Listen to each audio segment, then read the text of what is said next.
Hey, hi Lionel. Are you intending to do weddings as well? Actually, there's a lot. I think there's a few of my past clients here. Yeah, and one of them is actually running my live stream right now. So, yeah, Yeah, we'd like to introduce all of you to Cepheus. He's the one with the two doggies. You see two doggies on. Yeah, that's Cepheus. He's running Cactus, Cactus Productions or Cactus what? Sorry, Cactus Singapore. Cactus Singapore. Okay, he's running Cactus Singapore, specializing in in this kind we of. own a studio space, so Yes. we can do studio shoots, we do corporate events, we do live streaming. Live streaming, Yeah, that's this right. is my corporate side of the business. Cool. Yeah. So Cepheus is helping us live stream all our Zoom sessions onto Facebook, projecting it out into Facebook and so on and so forth. Yep. So if anybody needs to up your game in terms of the streaming, he's the man. All Yeah. right. Super. Lovely. Another 3 more minutes. Yeah. People are piling in. We've got a nice crowd brewing. 55. Hi to the people on Facebook as well. I see Pei Shi. Hello, Jenny. Oh, how do I do that? Oh, Alvin is there. Erwin. How do I go to Facebook? But how do you see? How do you see the people there? How do I see? Okay, so what's going on is that I have one iPad that's running Facebook Live, so that I can watch the questions, everything there, and lag and everything. And then right here I have my screen that's having my presentation, and then this screen here is where all the questions and chat and all the faces on Zoom. Yeah, so I'm multitasking is like, yeah, and then I have my phone just in case as well. If I missed out anything, and then I can see, yeah. Okay, nice. Very nice. So yeah, we're actually pretty high tech, aren't we? Yeah. So okay, I see that now. I see the chat now. Okay. I see that live bit now. Awesome. So okay, I'm going to be kind of mediating this entire thing. Anybody who has a question, please do ask your questions at least for the first hour or so while Bryan is taking you through his presentation. On the chat, I will collate it, and then if I can answer them, I'll answer them on behalf of Bryan for you on the chat. Yep. If not, I will hold it, and then we will get Bryan to answer, because obviously I don't do weddings. Anything photography, maybe. Okay. Yeah. So yeah, I think we can start, right, Bryan? It's 8:40. Let's go. Okay, lovely. Welcome everybody. Welcome to another one of our live sessions. 3 times a week now, brought to you by Raw, live streamed by Cactus Singapore. Today we have Bryan Foong, my co-founder.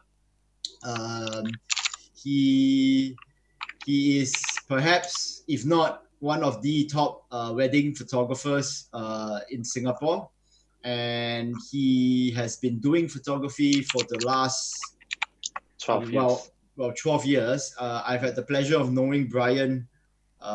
First time when I met Bryan, I believe, was at a Gitzo event or something where you still had hair. Where I still had hair. And that's when I first met him, and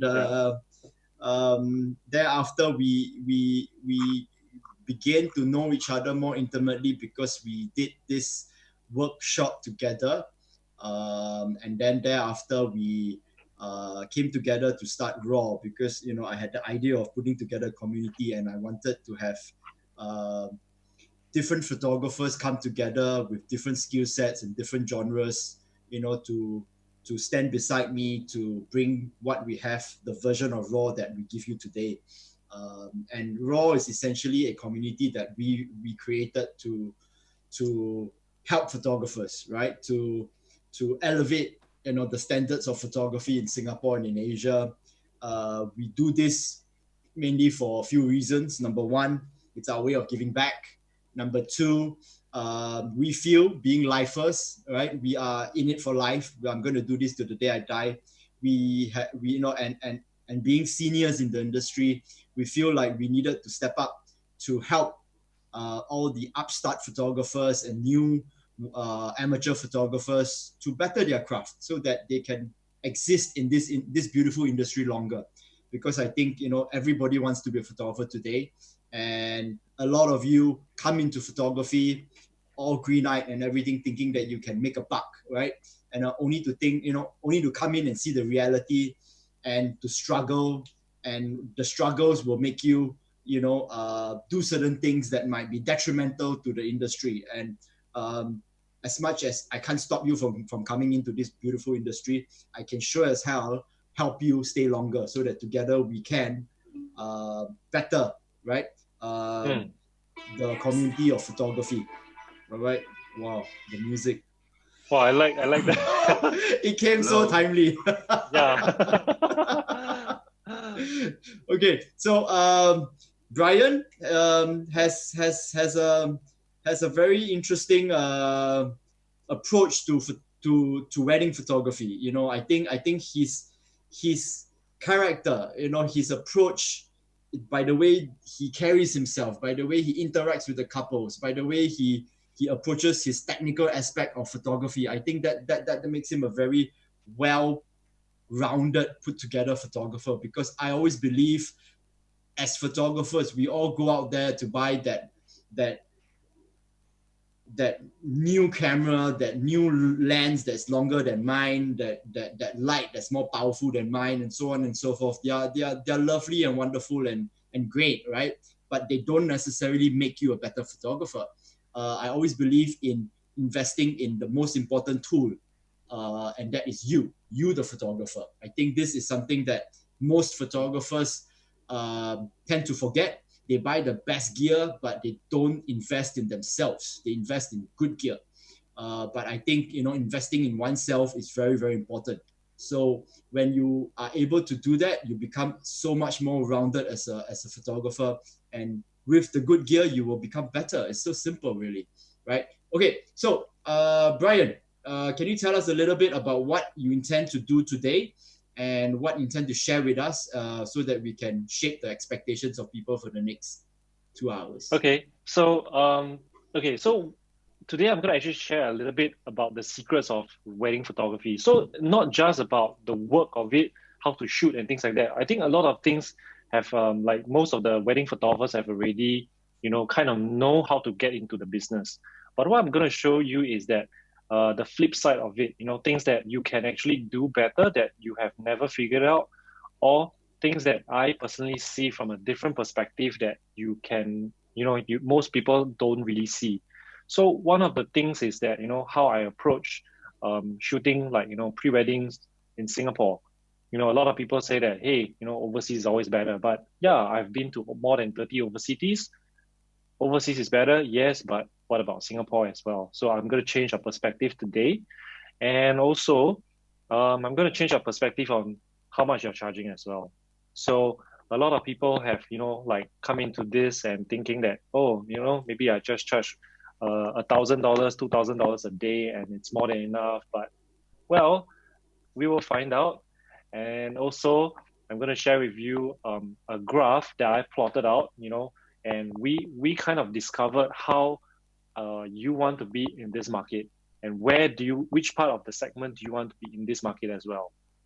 And last but not least, I'm going to share with you as well some of the secrets of other companies that, that maybe they find us as competitors, we find us as competitors, but I'm going to share a little bit of things, that experience that we've been through with other people. And also, I think that'll be very interesting to find out. Yeah. So if you're my competitor, stay until the end. So that's my way of keeping you here. Okay. I hope it works. So without further ado, I'm just going to share my screen with you. Okay. And this is something that I put together the last few days until up to today, still tweaking and things like that. I want to share a little bit more insight about what wedding photography and the business is all about. So even if you're not doing wedding photography, I believe that more than half of the content here will help you in creating a very strong business for yourself. Okay, so let me see how this works. Okay, so I've been a wedding photographer for the last 12 years, since 2008. And at the same time, when I started this business, I was in university, full-time studies in my first year. And occasionally I have to take, I think out of 3 semesters, I have to take 1 semester off to actually work while I'm traveling overseas, studying while I'm on the plane and doing my projects, offsite. And yeah, so that was a rather difficult 4.5 years of my university studies while I'm trying to juggle full-time work and full-time studies at the same time. And luckily, my school was pretty open to me, carving out a career at that age. And yeah, that's a good part about American degree, but not so sure about what things are right now. So I have over the 12 years photographed close to 600 weddings, probably more than 600 weddings, and that's an average of maybe like average 40 a year now that I'm doing. I've actually reduced the amount of work that I'm doing so that I can do other things like teaching, also on lifestyle commercial stuff and sometimes things that family shoots and things like that, which I don't really consider weddings. Yeah. And I've been to like I said, I've been to more than 30 over cities in the world, from minus 15 degrees to 40 degrees Celsius. Yeah, it was crazy kind of weather and lots of winter clothes as well. Yeah, and of course, while I pursue true love pictures, each time each couple that comes to me, I always promise them something a little bit different. Okay. Now, if you want to know what my work looks like, you can follow me. This is my company page. If you're on my personal page, you will see a lot of very like personal work, things that are non-wedding related. But this is everything that's related to wedding that you will see. Okay. At the same time, when you scroll through the IG stories highlights, you will see how we shoot in BTS, what are the things that we see. And this part here will lead to what I'm going to share with you later as well. Yeah, you can just go to the page. You don't have to follow if you don't want to. It's fine, okay? But I'm going to share with you a lot of everything about the way I shoot, the branding, the marketing, and everything else. Okay, so a lot of photographers here who are photographers will ask me, like, Bryan, what do you shoot for actual day or pre-wedding? So actually for pre-wedding, I keep things very, very simple. Most of the time, I only carry like one camera, a Sony A7R III, and a 16-35 for the ultra wide angle shots, epic scenery and things like that. 85 G Master, which is a 1.4, and also a 135 f1.4. But most of the time, I'll leave one of the tele lens either in the car or in my bag. I will only carry 2 lenses and 1 camera to shoot. And I'll shoot in a very slow manner, which is like maybe 3 hours. I'll go to like 2 or 3 locations.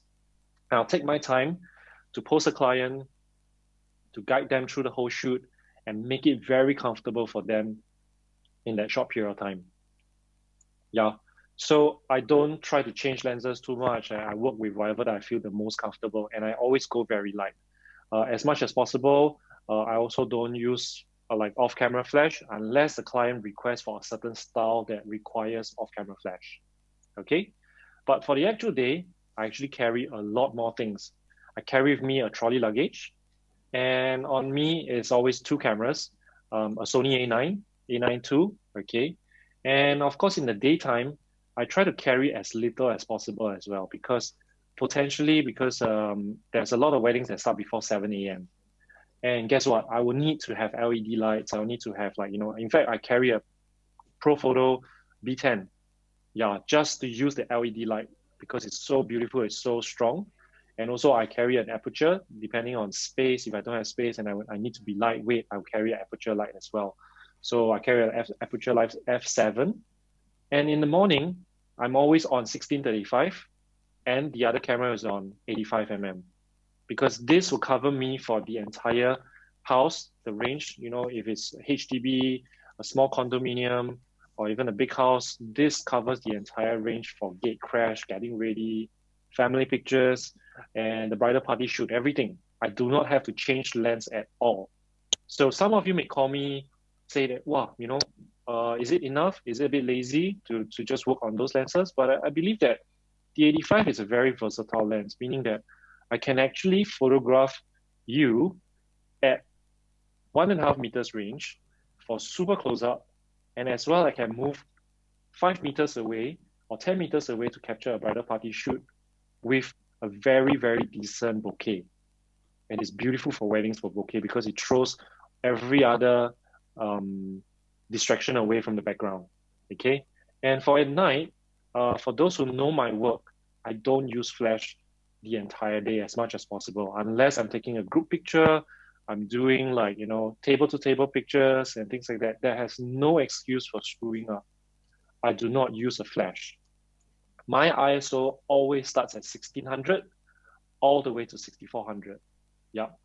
And for night, I will use the 1635 once again to capture the entire ballroom, in case the couple march in and I want to have a sense of place. Okay. And at the same time, I have my 85 for the journalistic pictures. And I also have the 90mm, which is a macro lens, where I shoot rings, I shoot close-up of jewelries, shoes, details on the dress, and even eyelashes and things like that. So it really depends. And I have a very small mini tripod, that I carry with me to shoot rings. Because sometimes I really want to go close up into the ring itself to get the details of everything there, because it's something that, a guy spends 3 months of his salary on. So I think we should maybe, take good pictures of that. And of course, blue tag as well. So blue tag is always for me to, make the ring stand up. It's for product photography and things like that. Yeah. And of course, light stand. I carry with me light stand. I'm going to just show you very quickly. So a light stand, for those who can see, I carry a light stand like that. Okay. So this is actually like, this is a very, very small light stand, carbon fiber. Okay. It costs $150 and I carry 2 of it. It's to hold the LED lights that I bring and make it, so that I can have it, in an angle, or I can try to mimic a bit of the off camera light of sorts to make the shots look more interesting. Yeah. So basically that's all in my bag. I do have a small 28mm, which is you see on the top. It's a very, very small lens, like the size of maybe like a, I don't know what you call it. Yeah. So like a small tin. Yeah. In fact, that lens has always backed me up whenever I'm feeling very tired, because it's an f2 at 28.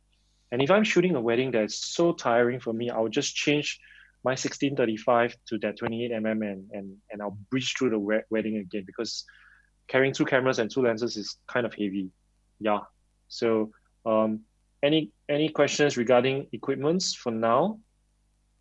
I think we have a question asking, why don't you use a 50mm for the in-between with space constraints as a concern? Okay. The reason why I don't use a 50, I used to use 50mm actually. So 50mm was one of my most favorite lens. But at the same time, I felt that 50mm doesn't give me that reach, and the bokeh is not as fantastic as the 50mm. But like I said, I really love the 50mm because when I first started, I think in 2008 to 2012, I used 50mm so much that I have to buy another 50mm because that 50mm focusing, the focus motor has just went kaput. Yeah. So that's how much I use it actually. But I realized that, it's limiting creativity a little bit because you are always fixated on that range that's very standard. Yeah.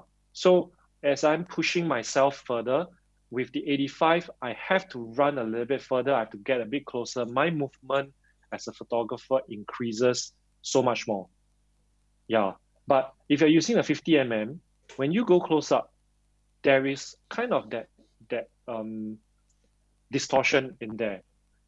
There is, it's a 50mm. Yeah, which is something that I didn't want because in my other lens, the 1635 gives that kind of distortion as well. you know. So therefore, the 85 gives me that very clean straight line, which defines my current style as well. Yeah, so I think that every other photographer that chooses your lenses is like a soldier choosing which gun to actually fight his battle. Yeah, it does the same thing. Okay, that's very interesting. I think you make your choices of equipment very deliberately, because obviously it impacts the way you move. I think that's a very interesting thought. I never think of it that way. Obviously, being a studio and commercial photographer, I just have to get it done. It's not about me walking less. If I have to do it, I have to do it. But for you, you got to consider you are almost running a marathon. You know what I mean? So I think that's a lovely way of looking at it. Finding the right focal length, finding the right zoom lens so that you walk less, but you still become very efficient. I think that's a lovely way of looking at it. So Michelle asked the question, why don't I use the A7R3? Because I'm a photographer that keeps raw files for eternity. Yeah. So the A7R3 doesn't have that kind of speed, firstly. The resolution is way too high, and it will slow me down on post-processing. That's one. Then space as well. It's gonna increase the amount of storage space that I need, to archive all the pictures. So that was one of the reasons why I chose not to. For those who are asking why I don't use the A7 III, I've tried the camera when it launched and just felt that it wasn't as good enough compared to the A9.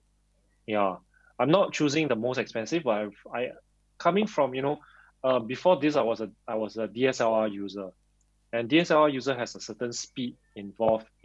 It's almost instant, and the reason why when I changed to mirrorless, I fell in love with it because of the IAF and how fast it autofocus and how fast it snaps and without having to miss anything. So I think I fell in love the very first time I held a mirrorless camera, which is the A9. Yeah, that was like maybe 4 years ago, and usually when I'm committed to something, I stay with it. Yeah. So Suan Xiang, you're asking like when will I decide to use the 135? Oh, Suan Xiang here is my client as well. Yeah. So when do I choose to use the 135? I choose to use the 135. I choose to use the 135 whenever that I have something that I want to hide away from people. So that means that when I'm shooting something and I don't want to be too close to my subject, especially during dinner, I will use the 135. At the same time, it gives me a lot more bouquet as well during dinner, because Chinese weddings, tables are very close together. If I'm shooting you, having a good laugh, the person behind you will potentially be, kind of close to you, or at most about 1.5 meters away. Yeah. So when I use 135, not only I get a reach and I get compression, I get very nice bokeh as well, better than better than 85. Yeah. So during daytime as well, if I'm using it for outdoor shoot, it gives me very, very creamy bokeh, and that's the only reason why I choose to use it. Yeah. Because at 135, I shoot at 1.8. Yeah, it's beautiful. Okay. And for Gabriel, how do you take care of your bag straps, harness? I don't work with assistants at wedding. I'm a big sneaker fan. I have over 50 shoes, and most of them are Nike. So yeah, that's my that's my go-to if you ask. And straps, I'm using this strap here. I can show you. Okay, so these are double straps called the Camera Swag. Yeah. So Camera Swag is this other brand that do hold fast. They do the leather ones, but I don't like leather because it's just not my look. Yeah, I'm that matte minimalist kind of look. Everything is just solid. So leather is a bit too indie, too hipster for me. So I'm not into leather. And the other thing is that it's expensive and it's heavy as well. So yeah, I mean there are people who likes it. Yeah. Yeah. Swag with the double G. Okay. Okay, cool. So people on Facebook doesn't have questions. Very good. And yeah, okay. All right. Now, anything about gear before I move on? No. Okay. Now, okay. This is the interesting part. Okay. A lot of people now are very limited to shooting in Singapore. So for those who always have a very, very, the belief that shooting in Singapore is boring. Shooting in Singapore, Singapore is so small, it's humid, it's hot, it's threatening to rain every other day. Um, how do you overcome that? Now that you can't fly, you see, because the perspective has always been wrong in the mindset. And now, if to put you to shoot in Singapore, you're doing it for money because you can't fly anywhere else. Yeah, but at the same time, I want to share with you, like when you shoot overseas, and the difference in shooting in Singapore can be close to nothing except for temperature and and a lot of money as well. Okay, so in the last 12 years as a photographer, my life as a traveling photographer has always been envious. Like my clients envy me, fellow photographers envy me, people who are not photographers envy me as well. Yeah. And sometimes people say that, wow, so good, travel again. I was like, oh, I wish I can stay in Singapore. You know, yeah. And okay, so when I travel overseas, there's a certain kind of stress that involves shooting overseas as well, especially when you're not there to shoot with a production, but you're all alone with a client and maybe a makeup artist. If you hire a local makeup artist and you have to work with someone there, if you don't have an assistant, you are basically looking after yourself and you have to look after the client. So there are many times that I travel, things didn't turn out as planned. Okay, I have been to a shoot where there was an earthquake. Okay, and yeah, there was no power for the next 30 hours. And then I've been to a shoot in Paris where there was a demonstration for LGBT, and I was shooting a wedding pictures on the street in the middle of LGBT um, demonstration. Yeah, so but we didn't get into trouble, of course. And then there was a time where I shoot in summer, and it freaking snowed in summer, in the middle of summer. So the 2 days before it was 30 degrees, and then suddenly it was -4 degrees. Yeah. So, and I've been to places where I'm shooting at 40 degrees Celsius, and even the aircon in your hotel room at 18 degrees felt like Singapore. There's no aircon. So yeah. So that's all these things. I've been stopped at the customs as well, interrogated for 4 hours before I was let out. Yeah. So these are things that potentially could ruin an entire shoot. And guess what? If you're charging $5,000-6,000 per couple and you have 3 clients there, and for goodness sake, if you get sent home, what happens, right? So these are things that when things don't go as planned. I have heard of a lot of stories from local photographers in Singapore, makeup artists from Singapore as well, from overseas, from Malaysia and things like that. Going to shoot in other countries like New Zealand, shooting in Australia, because customs, immigration there are very, very tight.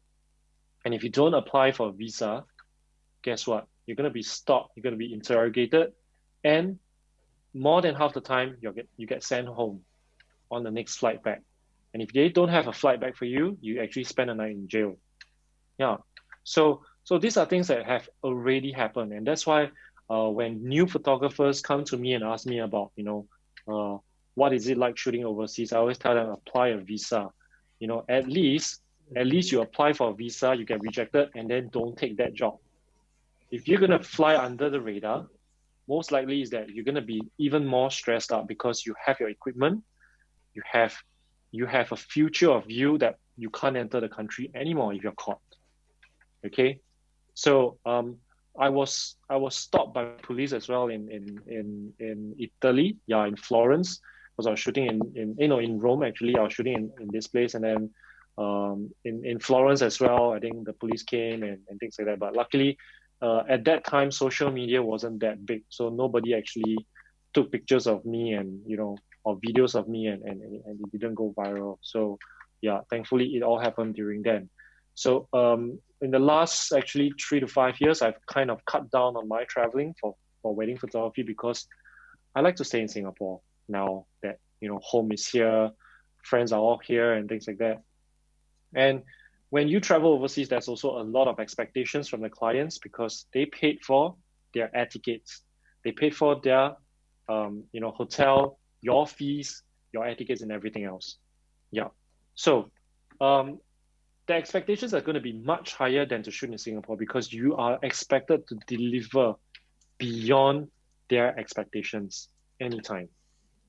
And this is one of the most stressful things because in the past, when clients hire me to shoot overseas, I always promise them one thing. I'll get you an award-winning picture regardless. As long as you pay this fee that I command, I'll promise you at least one award-winning pictures. And I delivered every single time. Yeah. So, but of course, as social media now has this thing that, everybody will start copying and things like that, and it's a lot more difficult to actually, like keep up with winning awards and things like that. So sometimes it just gets, you don't become a photographer that shoots from the heart anymore. You just become a photographer that keep chasing for accolades and things like that. And then your work will start to change. The way you treat clients will start to change. And the clients that come to you will start to change. And this is one of the reasons also why I've stopped chasing after all these things, and I've stopped, going overseas for shoots and things like that as much as possible. I only go to places that I want, and if the client agrees to it, yeah, on my terms. Okay. Anybody has any question? Okay, tough cards. How do I pack my gears? I hand carry everything, Charles. So cameras, lenses, I have to hand carry. Anything that's not in your bag, if you carry on your body, it doesn't count as a 7 kilos actually. So in the past, if you are using like those DSLR, the big ones, you just carry the heaviest lens and a camera, just sling it across your body, it doesn't count as hand carry. So that's one tip for you. Yeah. I used to carry like drones and everything as well when I travel overseas, especially to China. Yeah, my entire crew was stopped, and they asked me to throw away all my batteries because each person can only carry up to 2 batteries. Yeah. So I had to beg my way to be let off. I say that I didn't know, I come from Singapore, I obey rules, like in Singapore. Yeah, I mean, Singapore is a fine city, right? So I shared with them that, I come from Singapore and I'm a law-abiding citizen. I really didn't know, so just let me go. And then, yeah, for some reason, they let me go just like that. So I think that was one of the setbacks as well when things don't go as planned. Yeah. Okay, so much about overseas. It is not that glamorous. Okay, one thing that I want to share about is pricing as well for overseas. So when you travel overseas for shoot, air tickets anytime is going to cost between $1,000 at least to $2,000 depending on what airlines you're flying. I only fly Singapore Airlines. Okay, for many reasons, because timing is one. The other thing is safety, and the last thing is that when shit happens, okay, you'll be guaranteed to come back to Singapore most of the time. That's one thing that I trust. Okay, for example, when I flew on Scoot or budget anything, I went to Japan, and Japan had an earthquake. So SQ was still flying people back from other airports, but all the budget airlines stopped. And guess what? They will just cancel your air ticket just like that, okay, and say that you rebook and you try to find your way back. Yeah, the refund took me 6 months to get it back. Okay, so that's one of the things that why I fly with a full-fledged airline or something that's more reputable, because when things don't go as planned, I know that I have a safe, my mind doesn't have to stress about all this. I know that I'll be taken care of after that. Yeah. So in the end, I have to buy another tickets back, to Singapore just to make it in time for another wedding. Yeah. So, and that was already, I think, 2 days after the earthquake happened. I was supposed to come back on the very day that the earthquake happened. Yeah, so I delayed my return to Singapore 2 days later. Yeah, so travel insurance and all this is also very important as well. And your cost, guess how much is the visa to just do a shoot in New Zealand? You can apply online. Yeah, yeah, $400, and I think now it's $500. And guess what? Now you can't even enter New Zealand. New Zealand said that they're gonna close their borders to everybody. So guess what?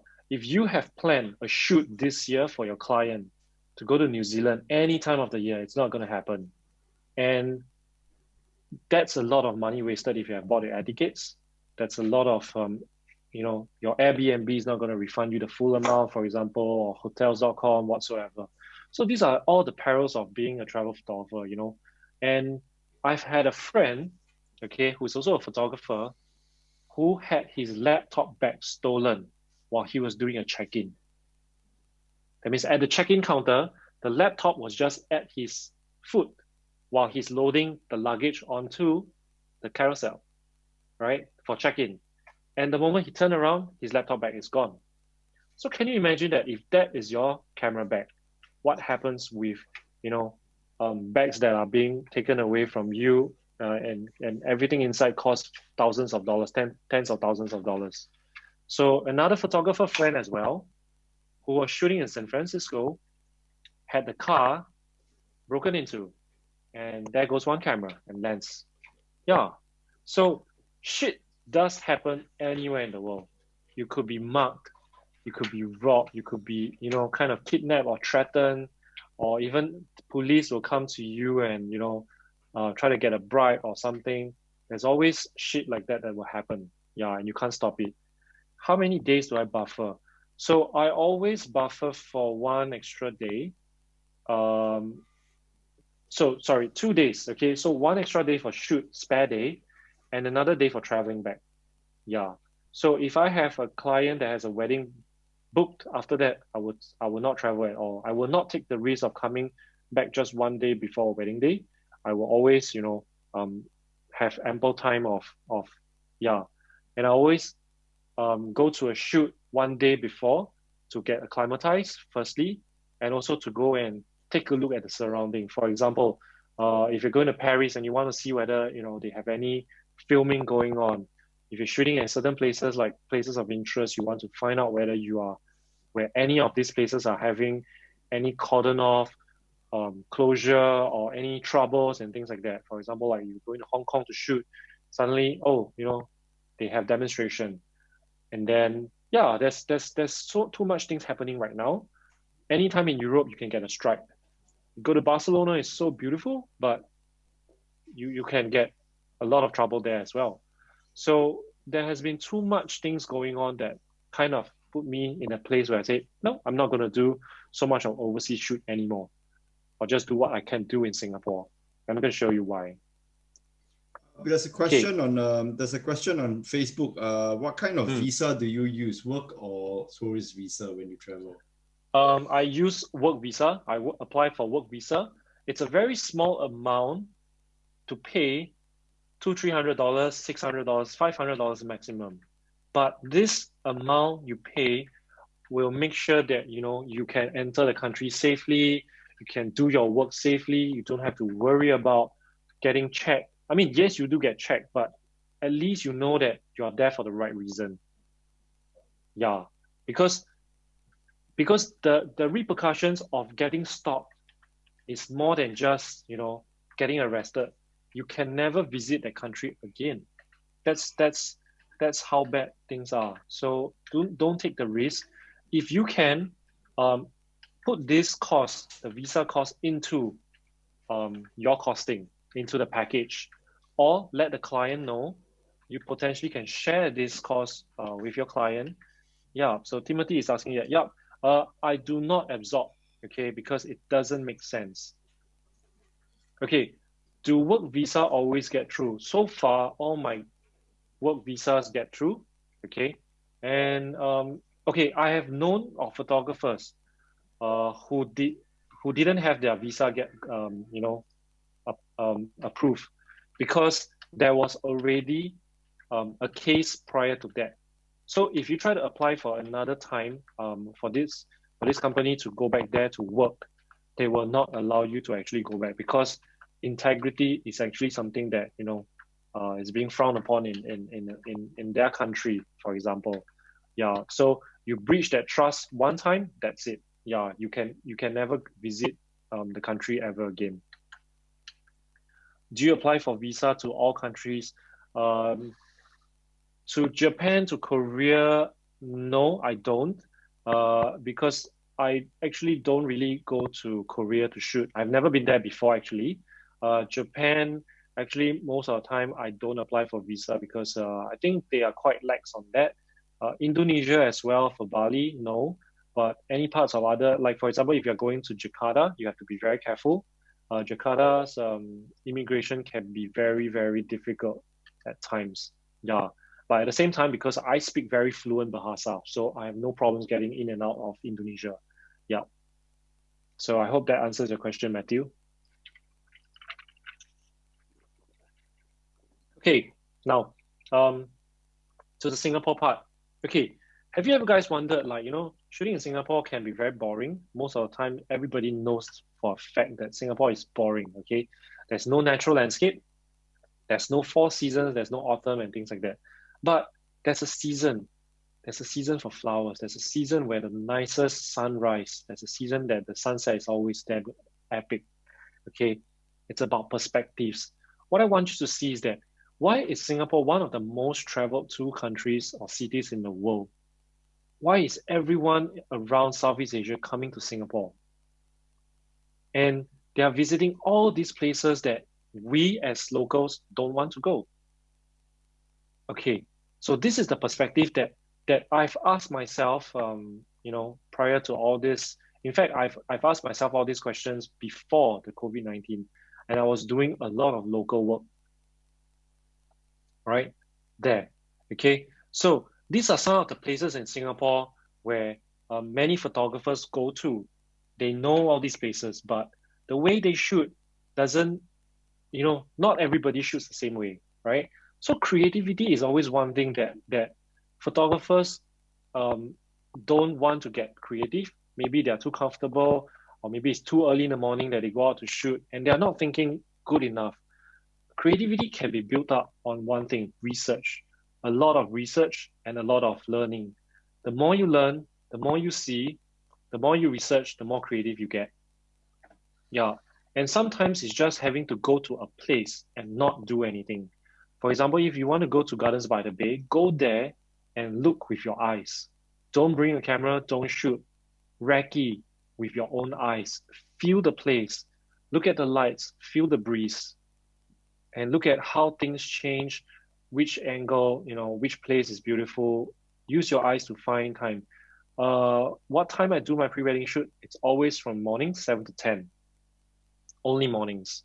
It's been a long time since I've done an evening shoot. For one very good reason. If it rains in the morning, I can postpone the shoot to the evening. If it rains in the evening, I can't postpone the shoot to the next day. Simple as that. So I always shoot in the morning, and also because there's lesser people. Yeah. So you see, when I go to Gardens by the Bay, the dome, I created a shot from very far away just to use, the leaves and foliage as foreground, background, and to create a very nice shade. And this was taken from a place that that's quite far away, and I used a 70-200 to actually do that shot, a wide angle shot using 200 mm. Yeah, so it's all about perspective as well. And then the picture in the center is taken at Orchard Road. Yeah, it's a bridge that a lot of Instagrammers know, but as photographers, we don't look at Instagrammers and say that, okay, I'm going to copy that Instagrammer and do something for weddings. Why not? If they can do something cool like hype beast kind of stuff, you can do it for weddings. You just have to do it in a different way, right? And up there, the panoramic picture of the tree by the reservoir.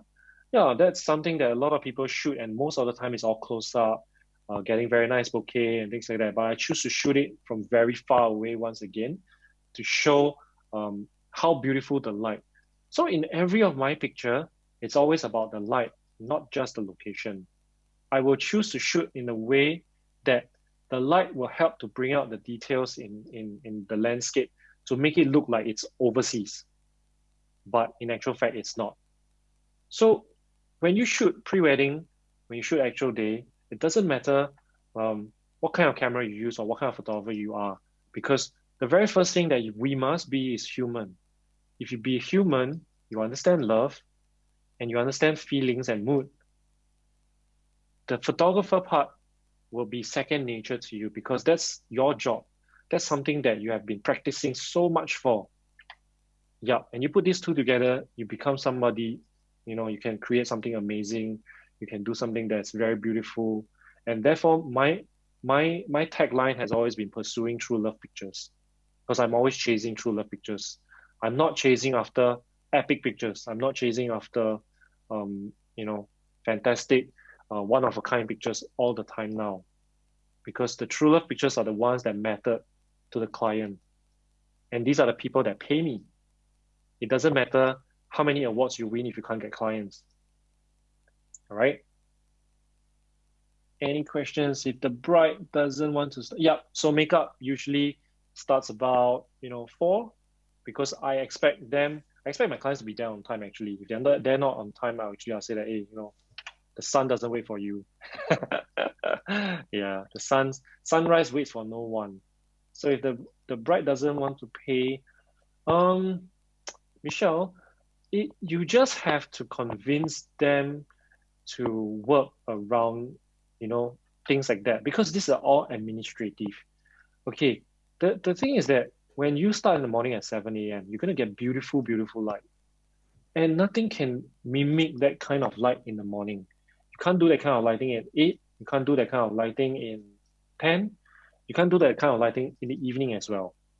The only time they can do that's beautiful, 7:30, 7:30, 8:30, and you have to explain to your client that, hey, this is actually not within my control. What's within my control is that I know what time is best for photography. Whether you want or not, it's still you. If for example, if the client strictly doesn't want, you say that I don't want to get up, sure, fine. Then we shoot in the evening. Okay, because evening you'll still have that light, but it will not be as nice. There'll be more people in the park because there'll be people who finish work, goes to run, but there are lesser people who will wake up early to go and run in certain parts of Singapore, for example. Yeah. So I guess it's just how you communicate with the client. I'm going to share more of that with you later on. And with the evolution of photography, more restrictions. Yes, there are also restrictions as well in Singapore. For example, what's that? The concert hall, Victoria Concert Hall, has restrict photography entirely. It used to be free. People can go in to shoot and things like that. But I think with certain law that came into place, a lot of venues in Singapore doesn't allow photography anymore. So I'm still doing one thing that I've always believed in, and I want to share with you. But I hope that you don't say that. I mean, don't quote me for it, because it's something that I do to get things done the way I want. Is to ask for forgiveness and not permission. I think it's easier for that.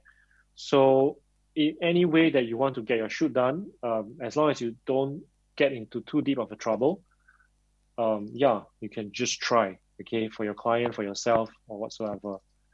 Okay, will you postpone a shoot if it's cloudy, or work around it? I'll work around it, because the client will have to take leave to shoot on the weekdays. My pre-wedding shoots are all done on weekdays, because my wedding day work are all on weekends. Yeah, so clients will have to take leave on a weekday, and there's no excuse that if it's cloudy you can't get your shots or whatsoever. You maybe don't shoot the sky.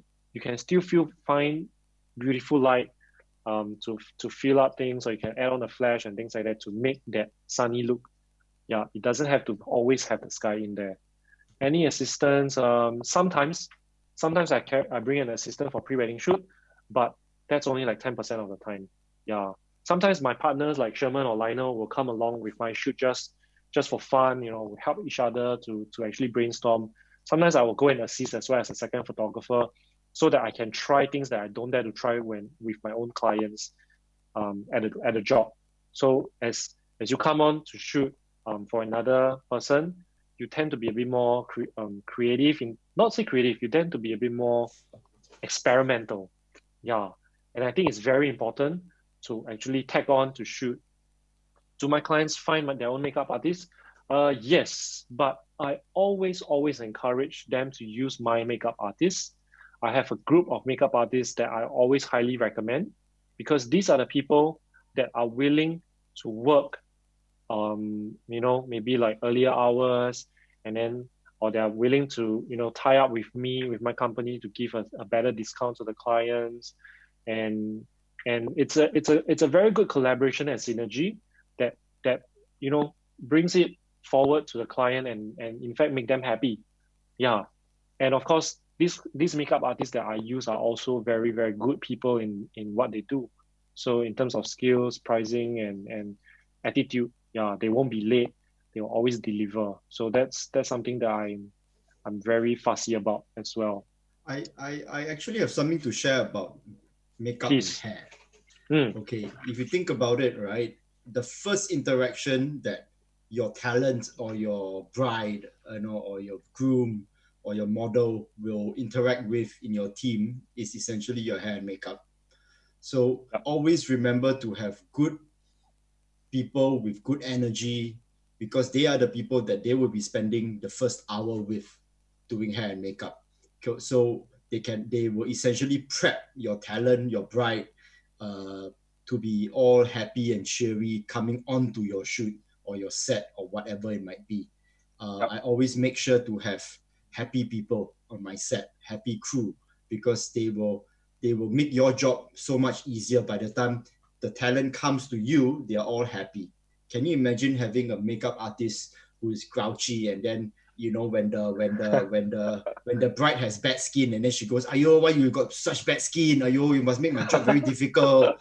Can you imagine she's bashing the poor girl to the point where she feels so down. By the time she gets in front of your camera, she's not in the mood to be happy and to be what I mean. So always remember to get people that have good energy, good presence, to purposefully psych them up, bring them up, get them excited, and then when they come to you, your job is half done already, right? They're happy, they feel great, they feel beautiful, So always remember that. Yeah.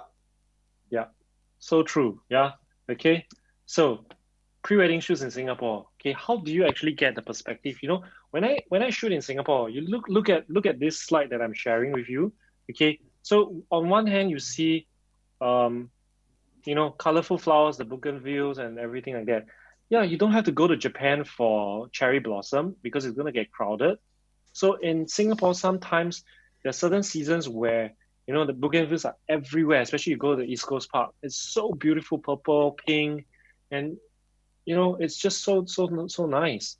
And if you're looking for something that's a bit more street, going to Hong Kong, going to shoot, in these kind of places where you like something that's a bit more rustic, we have our Chinatown. We have Little India. We have so many places like Haji Lane and Tiong Bahru, and places where if you respect the place and not make too much noise or dirty the place and things like that, I believe that you can also always do very interesting, very, very, very interesting shots, cultural shots in Singapore as well. It's all about looking for that beauty than to always trash Singapore for being too small. Yeah. Okay. So if you're looking to go to Chicago, New York City, LA to do that kind of landscape with buildings, we have that in Singapore as well. Look at that. Yeah, we have a nice indoor garden. We have so many things. That's why the whole world is coming to Singapore. And it's because of this reason, I ask myself, why am I not looking at Singapore the way that people from overseas are looking at Singapore? To be a photographer that shoots overseas, I need to make Singapore look like it's overseas as well.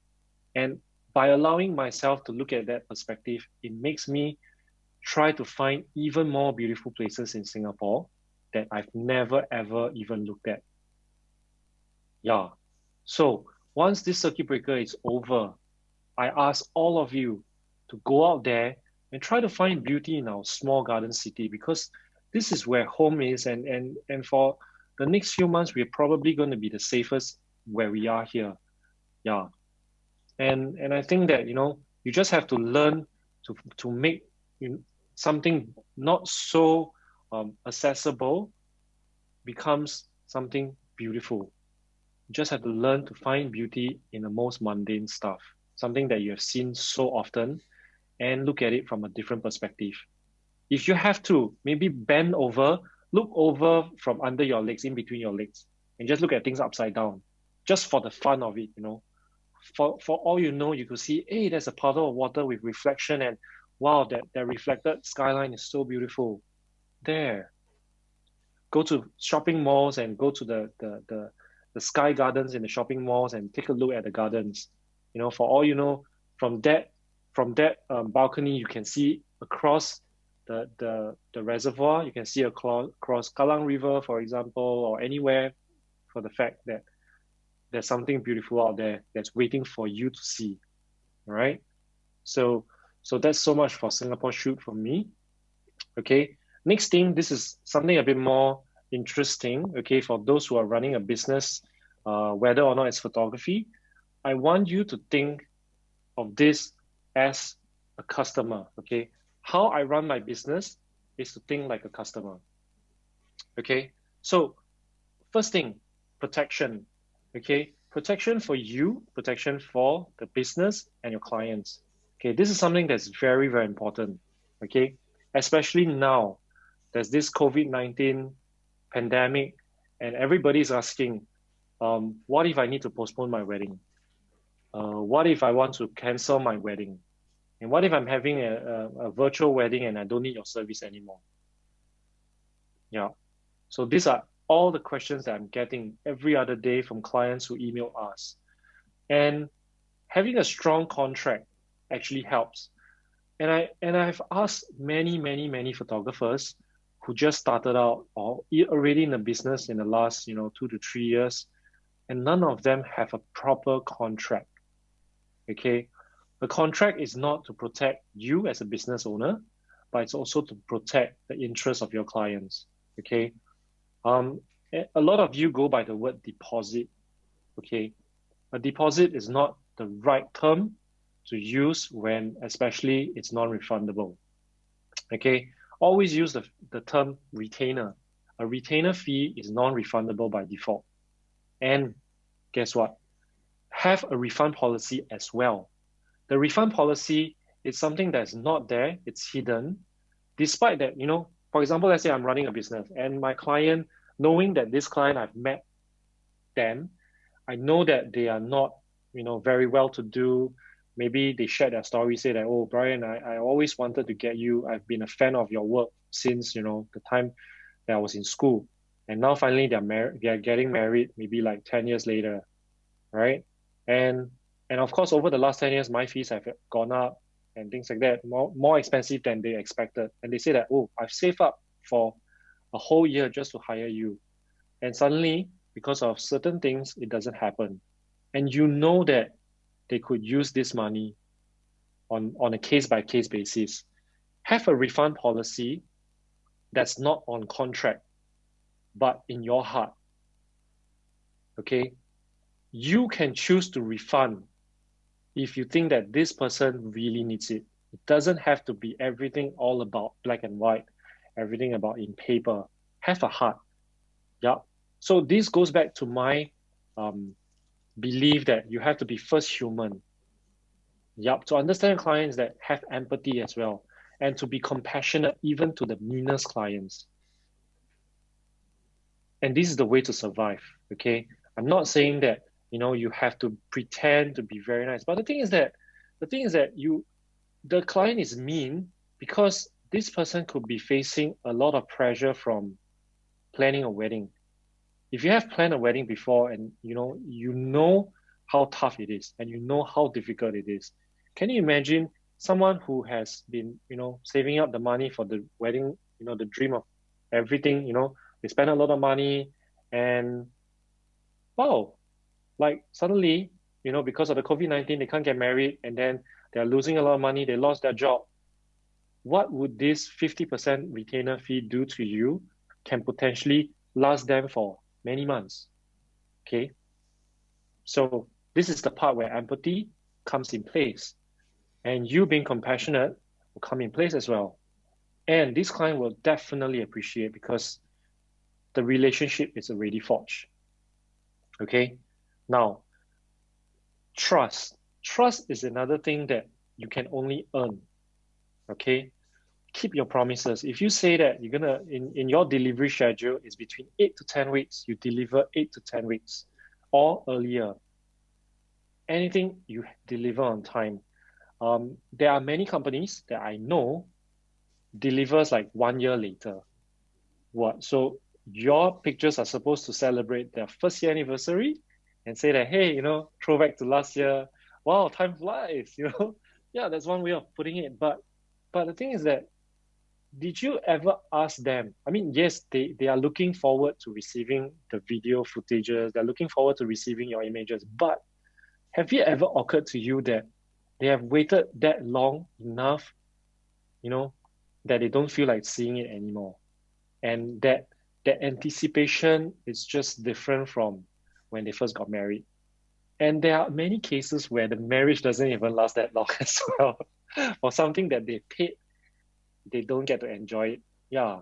So at least, if you give it to them within 3 months, 2 months, 3 months, well, whatever that goes down the road doesn't matter. At least they get to enjoy whatever they pay for within that time frame. Yeah.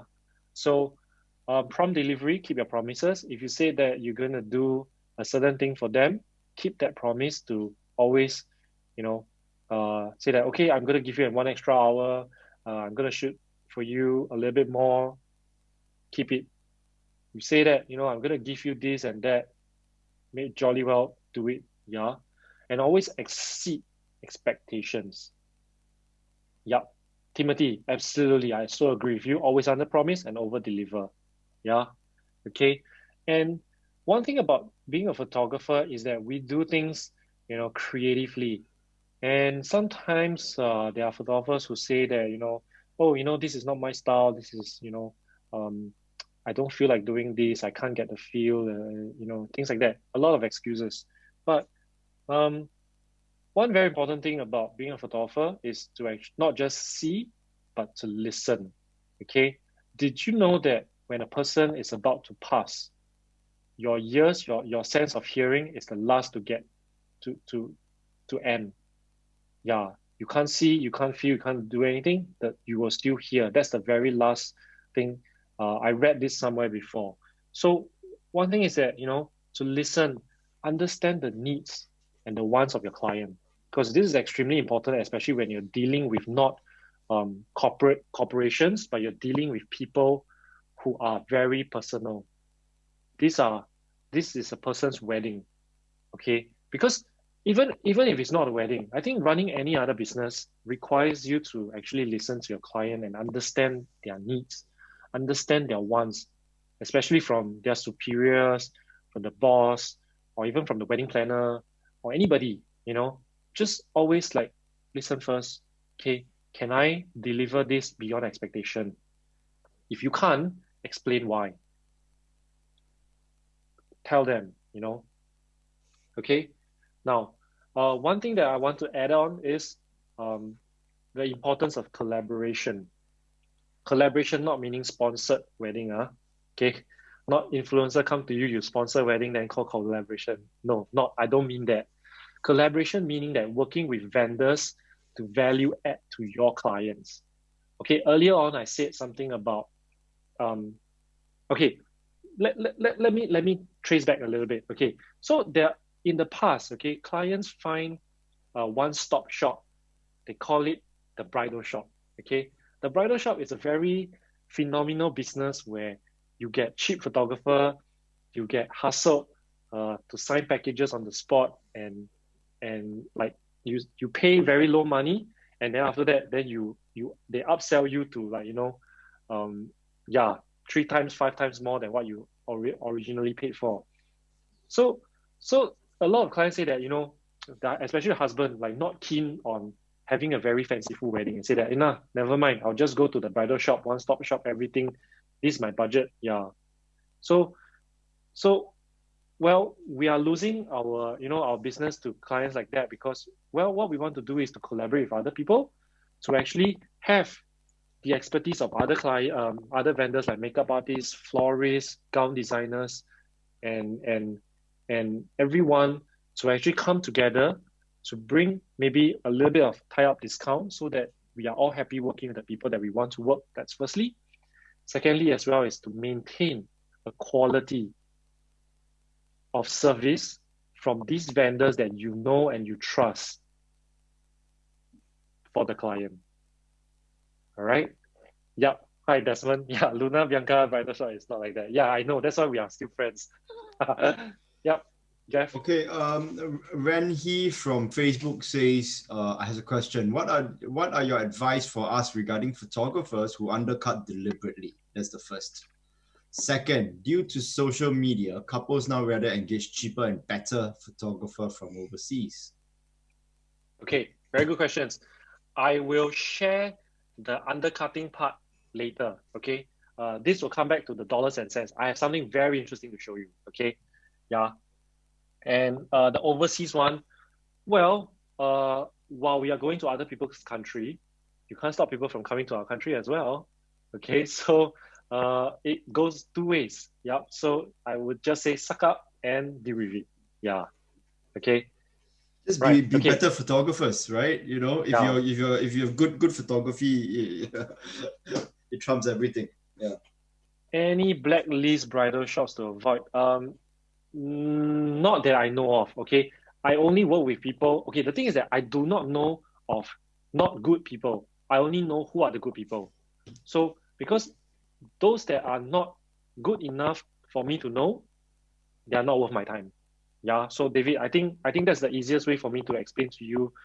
Yeah, in the fastest way. So not that I don't care about them at all, but just that because I already have a group of people that I trust my whole heart with, and that's more than enough for my clients. And of course, along the way, I meet new people. There's new friendships with other vendors and things like that, which, well, you're open to explore. Okay, right? What would you look for in each collaboration?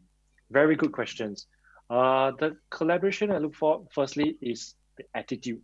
Okay, you must have an attitude to over deliver to the client. Okay, that's one. Okay, you may not be the best in the market. It doesn't matter so much about skills, but it's in trust and confidence that the client have in you that I feel safe to pass this client to you. Actually, to me, that's the most important, because if the client trusts you and let you work in peace, your work will generally get better. And this is the opportunity that I throw out to many new photographers or new videographers and makeup artists. I give them this opportunity to work with me at a high level so that I can bring them up along with me. We grow together as an industry. So that's what collaboration should be all about. Yeah. Okay. So in fact, I've been doing that in the last 5 years. I've been doing that to all the various vendors, like new wedding planners. I'm helping them, decorators. I give them opportunities and things like that. Yeah. So I don't only choose like the best or the most popular companies to work with, etc. I always give opportunities to those who needs a kick, a boost, just to start flying. Yeah. Okay. The last thing about how to think like customer is consistency. If you want to be successful in any business or in any skill, be consistent. And being consistent is not just being stagnant, but it's to consistently improve your service and quality. Okay, the reason why I'm saying this is that change is the only constant that's happening right now in our everyday life. Change is the constant. Okay, so we have to be very consistently improving in every aspect of our lives and quality and also service to the client. Yeah, because clients are getting more and more educated as well. They want to know, why am I spending $3,000 on you when someone who is $2,000, can be enough? Yeah, why? Why should I pay another $1,000 more for you? All right, I'll get to that. Okay, any questions? I can't really see the Facebook questions, so if anything, you guys help me out. Yep, got you. Okay. Okay, now this is the most interesting part, pricing. Okay, in fact, I have a lot more others later. I'll show to you. I have a chart that it will blow you out of the water. So okay, I'm gonna switch to my PowerPoint because it was done in PowerPoint. Okay, can you guys see this? How much should you charge? Okay, do me a favor, okay, guys, type into the comment section, okay, how much do you think a photographer, or how much are you charging? You don't have to give me the exact amount. Let's talk about a full day, 10 hours, okay, 9-10 hours. How much are you charging? Okay, I'm gonna do a very interesting calculation for you to see how much you should be charging to get a decent savings. Yeah, come on, just give me some figures. 2003, Clara. Okay, very good. Okay, so right here, what I'm going to do is that I'm going to type in 2003 for you. Okay, all right, 4K, 2000. Wow, who's charging 4K? That's more expensive than me, Gabriel. Okay, I'm going to check out your work later. Yeah. Okay. No, I'm kidding. Don't stress. Okay, so I think most people are like 2009, 4K, 2004, 2003. Okay, let's go with 2005, shall we? It's kind of a median.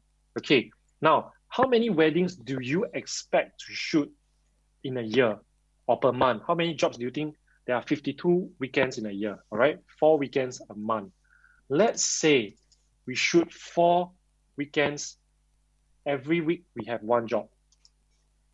Okay, at 2005, you can see, okay, 2005 per job, you are making $10,000 per month. That sounds like a lot of money, right? Okay, but as a photographer, how old do you think you can continue shooting a wedding and people won't think that you're not cool anymore? Okay, so I think I'm going to continue shooting wedding maybe hopefully until the age of 50, 55 maybe. But the thing is that even if I want to, does it mean that my client getting married at 25 will want me, who is double their age?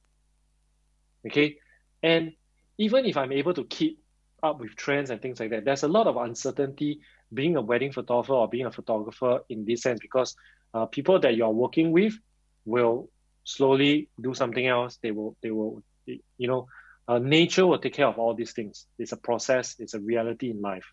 Okay, so for example, if let's say if you look at the monthly expenditure, okay, in the bar and the monthly expenditure, if you charge 2005 and you do 4 weddings a year, you get 10,000 a month. And let's say you put 10% of this into your advertising, because as a wedding photographer, there are a few hundreds of wedding photographers out there easily. Okay, you will boost your posts in social media, and you will pay for portals or maybe competitions or whatnot. Okay, this is 10% is a very conservative amount to spend on advertising. All right. So you just said 4 weddings a year. No, it's a month, right? Oh, a month. Yeah, sorry. Yeah. Okay, so 90% of this goes to your income, which is $9,000. Still not too bad. Maybe you're earning a bit more than a banker, maybe. All right. Now, we don't have CPF. So every amount that we keep, I always tell myself we should do a forced savings, because as photographers, maybe we may not hit the minimum sum in CPF. So if let's say you are not paying CPF to yourself, if you're sole proprietor or freelancing, and I would suggest that you keep at least 40% of this in the bank or into an investment that potentially help you to, long-term savings. And that leaves you with 60% of the 9,000 for the rest of things. So if you have a family, a house, HDB, okay, I'm not saying like condo, I'm just saying a very conservative 4-room flat with internet, your TV and your utilities will set you back about 2,000 plus minus. All right, food, okay, $600 is if you eat Grab, you eat out with friends and not splurging a lot. You're just eating like maybe slightly more than food court, $10, $15 a day, $600 plus minus, all right? Transportation, if you don't have a car, you're going to spend at least $500 to $800. If you're a photographer that you travel to places to meet clients, etc., you spend more. And on weekends, maybe, for jobs, you have to take Grab early in the morning, and then there's surcharge and things like that. You come back late. On a wedding day, I'm sure most of you already have to take 4 times of Grab. Morning, going there, come back home, and then after evening, go there again, then come back at night. Yeah. So if you have a car, it's going to be even more expensive than 800. And insurance, because you're self-employed, health insurance is extremely important. Okay. I'm not trying to sell insurance. I'm trying to tell you that insurance is actually very important, because the day that you got injured, you can't work, you need to make sure that your insurance is still paying you the premium for days that you can't work. It's very important for you. So maybe go talk to your insurance agent and ask about plans like that. Okay, so the moment that I can't work because of sickness or critical illness and all this, I make sure that my family is taken care of. Okay, accidents plan. Okay, maybe you walk with your camera and then the camera swing and then you slip and then you sprain your leg. TCM, all this, yeah, accident plan will cover that. It's not expensive, but get something that's covers you extensively. Travel insurance as well. You need travel insurance, and it's a few $100s a year. Yeah. So putting insurance at $1,000 is actually quite conservative. So all your expenditure will come up to about $8,000 a month, including the savings. And that leaves you with $1,000 of balance. Okay. So this $1,000 balance is your money that you can splurge. You can buy your shoes, you can buy your bag, you can buy whatever you want, your toys. Okay, guess what? If you compile it to a year, and that's on a good year that every year you're fully booked, you're getting 48 weddings in 1 year. That's actually a lot, because for me, I only shoot 40 to 45 weddings max. I don't want to do anything more because it's so tiring. Okay, I potentially can earn, 108,000. But this is something that if you, as a professional, if you go to university, you come out with a good job, you work 10 years, you'll be earning roughly around this kind of, and with CPF, the company will pay the CPF for you. So as self-employed, if let's say you're charging below 2005, let's say like Clara, you're saying like 2003. Yeah, you see, the amount that you have left is per month to splurge is only about less than $1,000. It's 500 plus. And guess what, guys? If you notice in my spreadsheet, I didn't include anything that has to do with business expenses. I have not included the equipment that you are using, the laptop and computer that you're using to edit, the software that you're paying for, your website hosting. Yeah. So, do you think that charging 2005 is enough? Or do you think charging 2003 is enough? Because if you add in $10,000 a year, okay, you basically have only $2,000 of money left, for your running costs, and you don't have a studio to rent, etc. Okay, guess what? For those who are charging, let's fly under the radar. Okay, just now somebody was asking about undercutting. Okay lah, I shall be the one that charge 2002, cheaper than the 2005 because it's the mass market, right? Okay, guess what? They can't even afford to pay for, Adobe Photoshop for a year. They can't pay for whatsoever, everything. Your equipment, if you spoil, you'll be using that dirty sensor with spider webs in your sensor for the longest time. You don't even have money to go and spend for sensor cleaning. Yeah. And then what happens is you're going to be starting to buy third-party lenses, and you're going to start buying second-hand lenses. And when you want to shoot high-level stuff into the light whatsoever, you realize that your lenses can't handle the things that you want to achieve when your skills allow you to.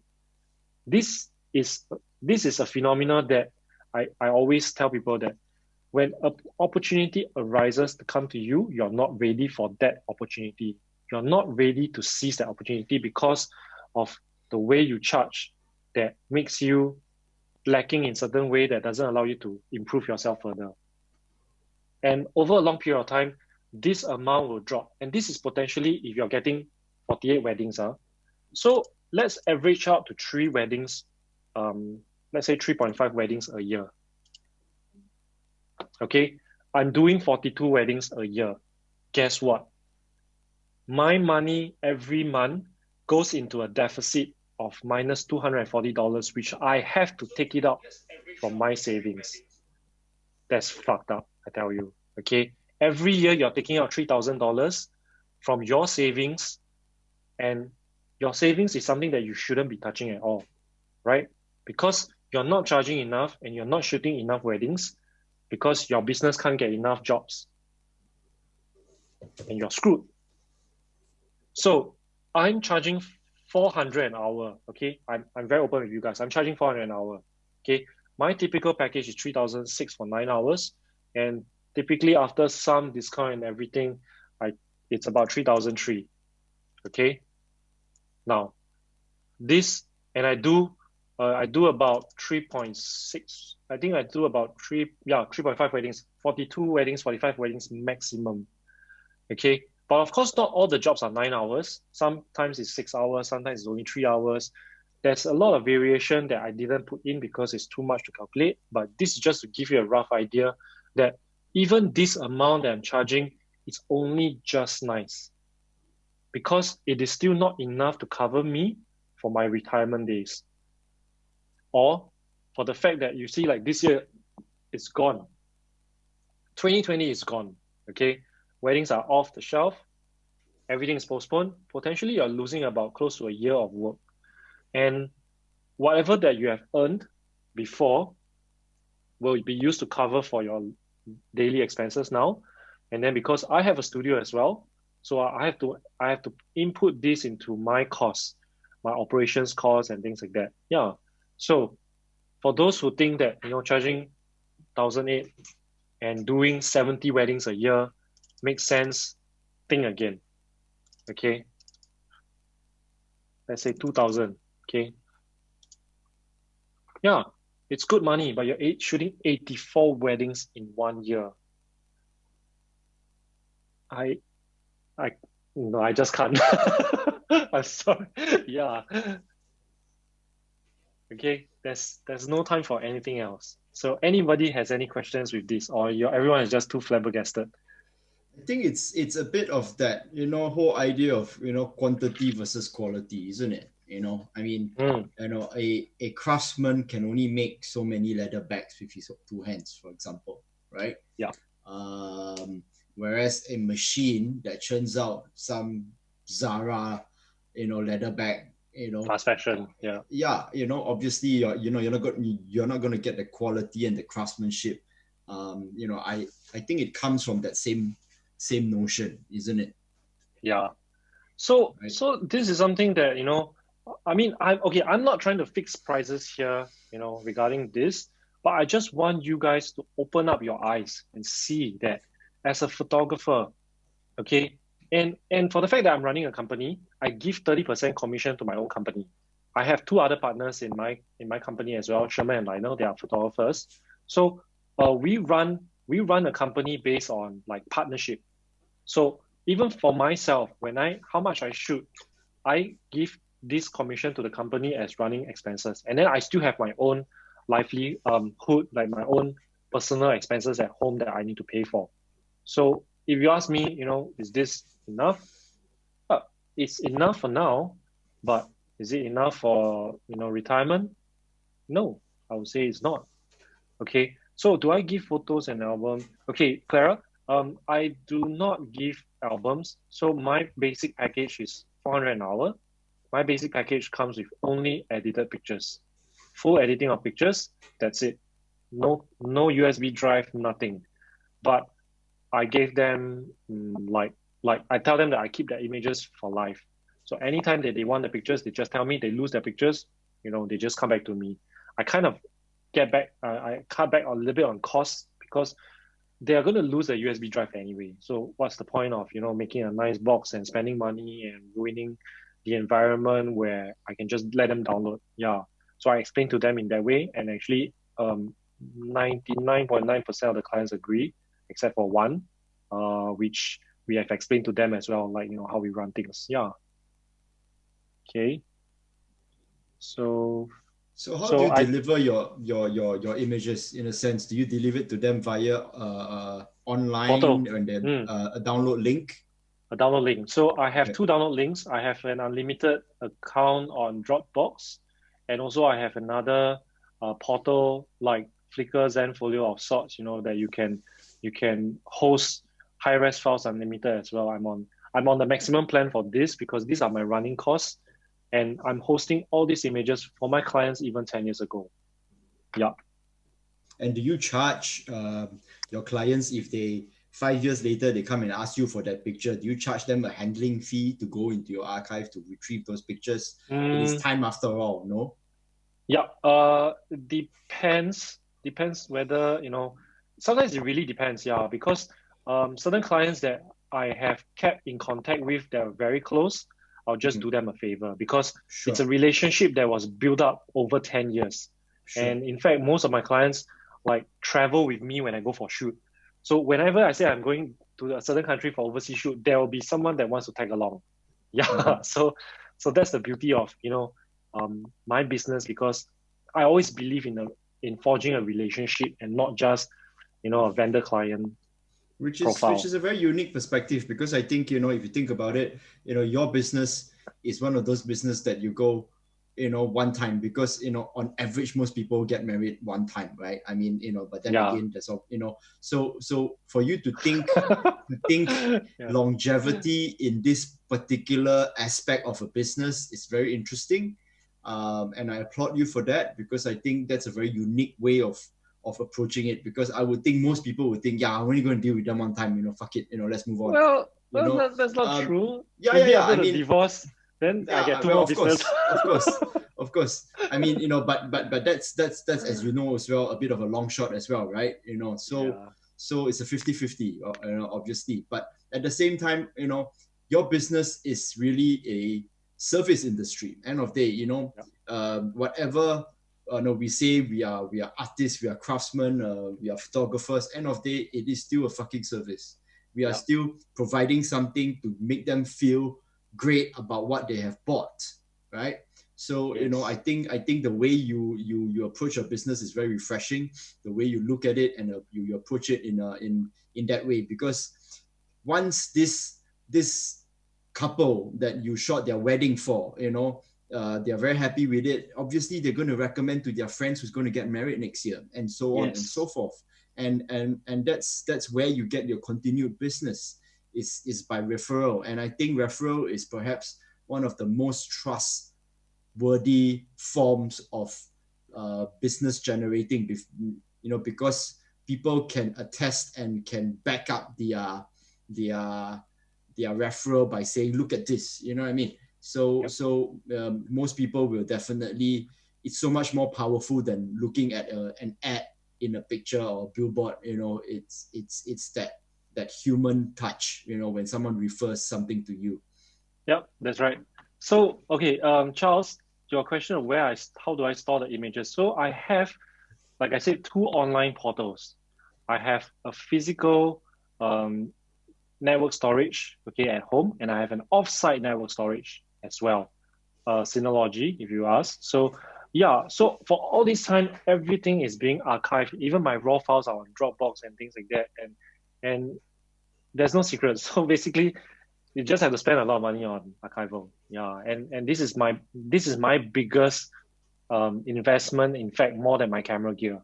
So archival is something that, because the treasure of your business is in all this data, which is files, pictures that belongs to not just you, but your clients from before and future.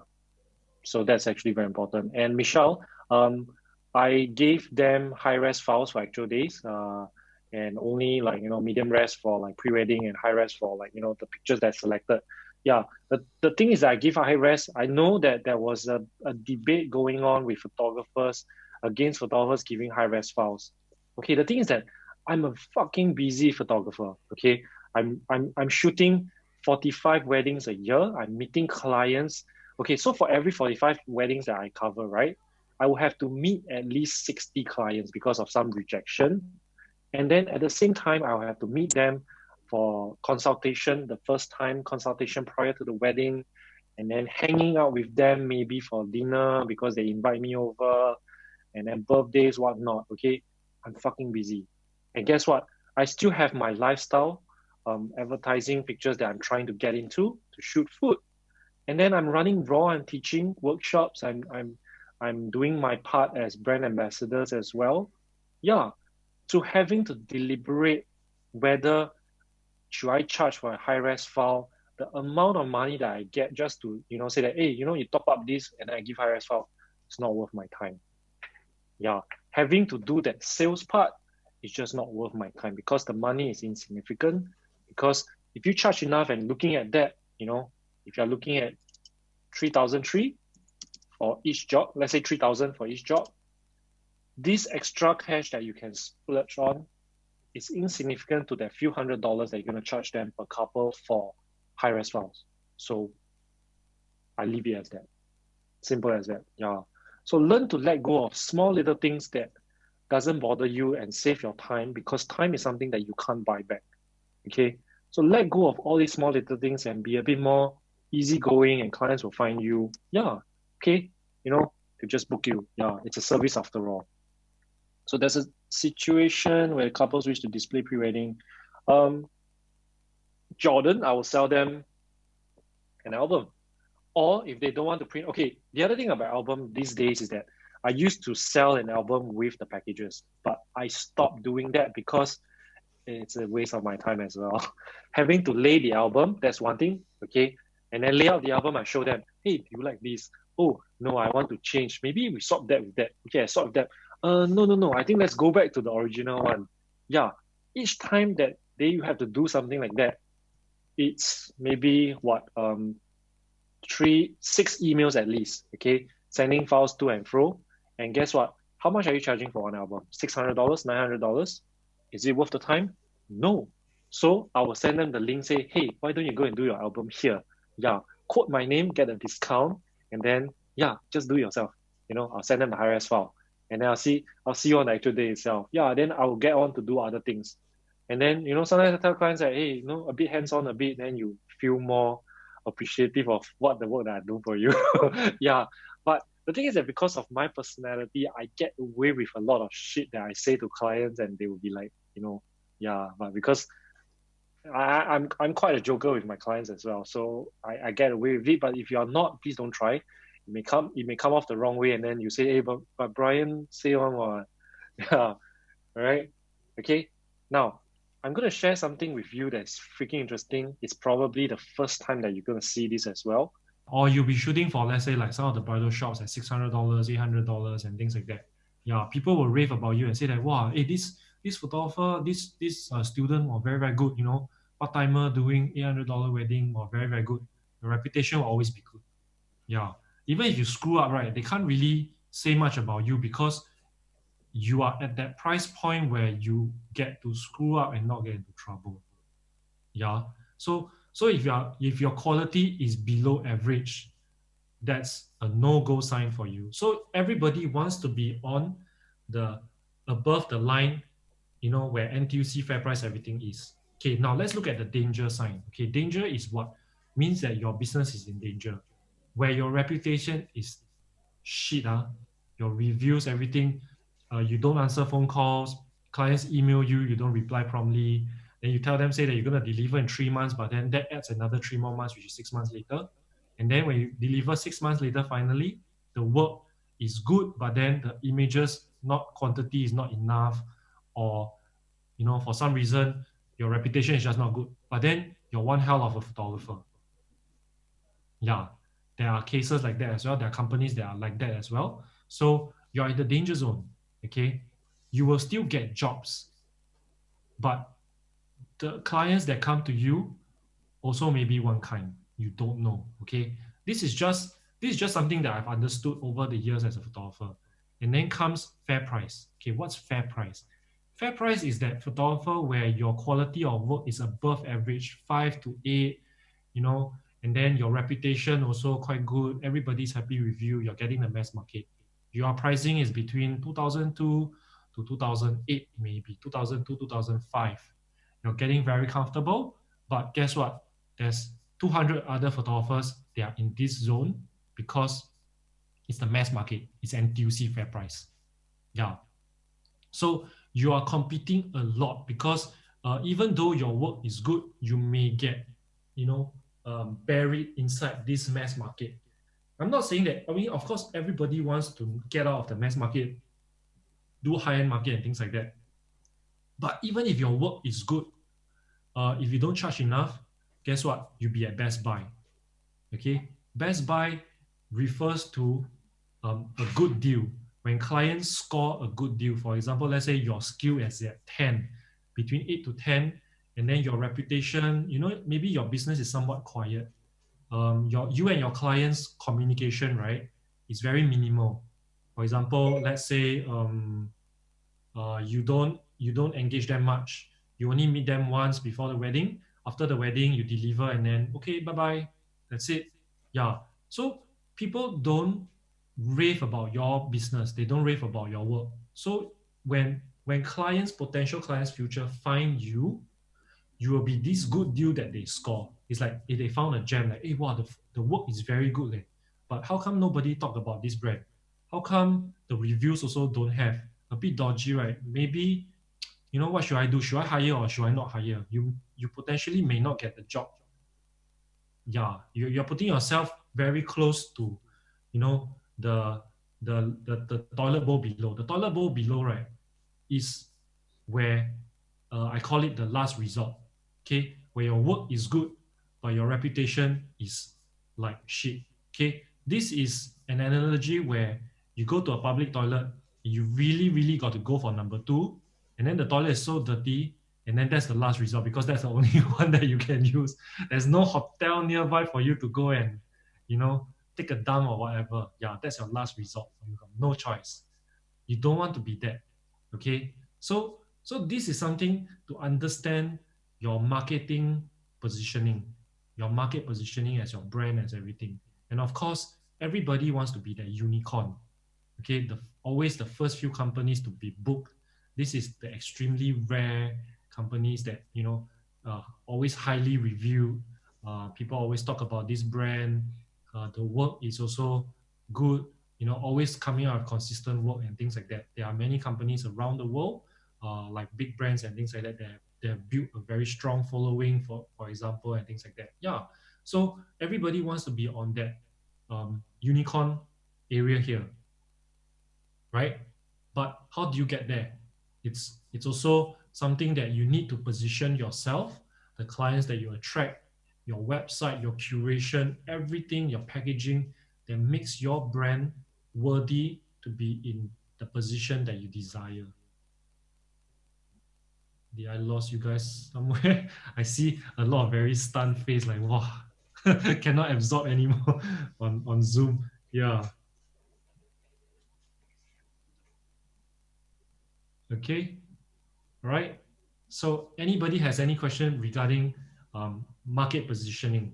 Yeah, this is something that is very important to you who is starting out, because of if you're in the wrong position, you potentially will get stuck there for a very long time.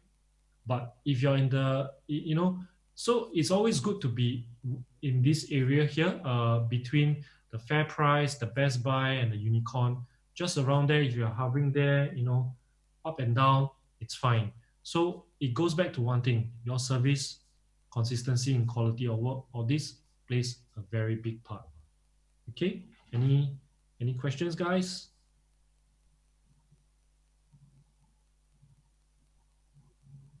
Any questions? No.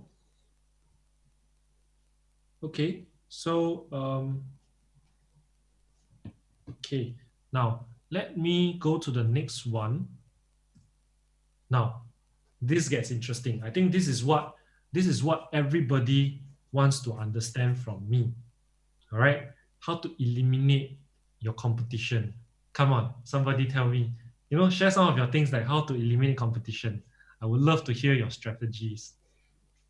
Okay, that's the end of our session today. Tune in next week and